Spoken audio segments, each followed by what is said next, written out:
আমি তো আপনাদের বাড়ি যাচ্ছি, আপনার মেয়ে আবার পালিয়ে গেছে। হ্যাঁ, আমার মেয়ে পালিয়ে গেছে? তোমার শাশুড়ি তো পালিয়ে গেছে। আমি ভাবছি তোমাদের বাড়ি থেকে থাকবো। আমার শাশুড়িও চলে গেছে, তাহলে ওরা আপনাকে খাবার করে কে খেতে দেবে? আব্বা, এখানে কথা বলে লাভ নাই। যেমন মা যেমন তার মেয়ে। তুমি তো রান্না জানো, তুমি আমাদেরকে রেডি খাওয়াবা। চলো।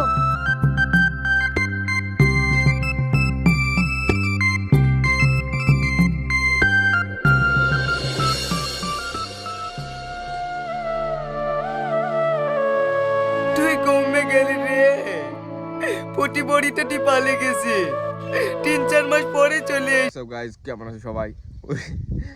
তো নিয়ে চলে এসলাম আবার একটা নতুন ভিডিও, ধামাকাদার ভিডিও। তো না আকাশ কি রে, এই তো আমাদের পার্টির লোক হুজুর সাহেব নামাজ পড়ে আসলে এক্ষুনি।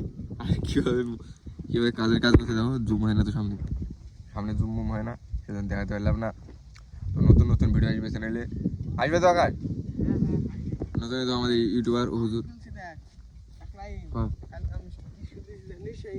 হাটে দেয় বলছি এই আন্ডার দেখো তো 60 টাকা বুঝলি তো, সেইখানে সিরাখানে বলছে তাহলে বুড়ি খেয়ে যখন মালিক কাছে যাবো না তখন এটা ফটক করে খেয়ে খুলে ঢুকে দিতে পারবে আগে, বুঝলি তো? গজ ডালে মারছে তো, ওই ভিডিও করলে সত্যি ভাইরাল হয়ে যেত। ভাইরাল না? এই করবো। হ্যাঁ, কখন গেছিল আর্টিকেল কি? গিয়েছিলাম বুঝলি তো, বলছে এই আন্ডার দাম কত গো? গেছে এটা 55 টাকা, এটা 60 টাকা। বলছে এইখানে ছিলা কেন, এই যে এরকম টাকা ছিড়া থাকে 60 টাকাটা ছিল না 55 টাকাটা ছিল? 60 টাকাটা 55 টাকাটা ভালো। হ্যাঁ, ওইটা ছিড়া।